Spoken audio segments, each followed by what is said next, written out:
আমরা কি সুযোগ সুবিধা নিয়েছি, যেমন বেতন ভাতা নিয়েছি, বেতন ভাতার বিনিময়ে আমরা কাজ করেছি, সেটা ফেরত দেবো কিভাবে? আপনি একটা জায়গায় অফিসে চাকরি করেন, আপনি কোন চ্যানেলে আছেন?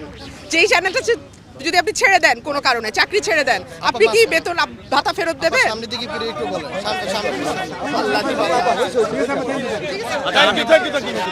আমি মনে করি শতভাগের চেয়ে বেশি সফল এই কারণেই যে আপনারা দেখেছেন বিভাগীয় সমাবেশগুলোতে প্রত্যেকটাতে গণপরিবহন বন্ধ করে দেওয়া হয়েছে, পথে পথে বাধা তৈরি করা হয়েছে, তল্লাশি করা হয়েছে।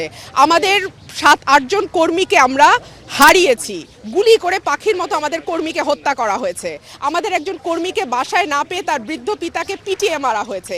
অর্থাৎ যতভাবে সম্ভব ভয়ভীতি দেখানো হয়েছে, মামলা দেওয়া হয়েছে, গ্রেফতার করা হয়েছে। আমাদের মহাসচিব গ্রেফতার হয়ে গেছেন এবং আমাদের স্ট্যান্ডিং কমিটির সদস্যরা গ্রেফতার হয়েছেন। এরকম একটা বৈরী পরিবেশে দাঁড়িয়ে গতকালকে আপনারা যারা ঢাকায় আছেন, আপনারা দেখেছেন পুরো ঢাকা অচল হয়ে গেছে।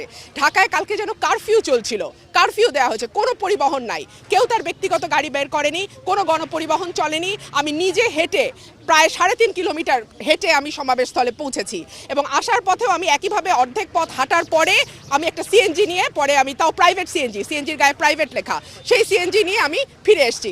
সুতরাং এত চাপের মধ্যে থেকে, এত বৈরী পরিবেশের মধ্যে থেকেও আমি শুধু দেখেছি মানুষ আর মানুষ। এবং আমি যে 3 কিলোমিটার হেঁটেছি, মানুষ আমার সাথে একটা ছবি তোলার জন্য, আমার সাথে হাত মেলানোর জন্য, আমাকে একটা সালাম দেবার জন্য মানুষের মধ্যে যে ব্যাকুলতা, এটা কিন্তু আমার ব্যক্তি রুমিন ফারহানার প্রতি ভালোবাসা না, এটা বাংলাদেশ জাতীয়তাবাদী দল বিএনপির প্রতি ভালোবাসা, এটা বিএনপির প্রতি সমর্থন। এবং এই সমর্থনের প্রকাশ আমরা কালকে দেখেছি।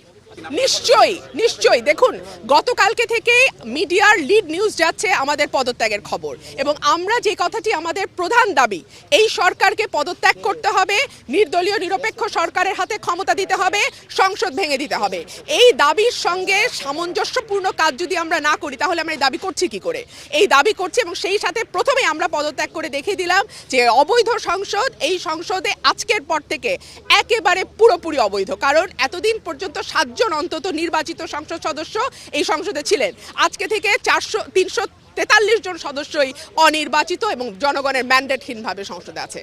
জাতীয় পার্টিকে কি আপনি নিজে বিরোধী দল মনে করেন? জাতীয় পার্টিকে কি বাংলাদেশের কেউ বিরোধী দল মনে করে?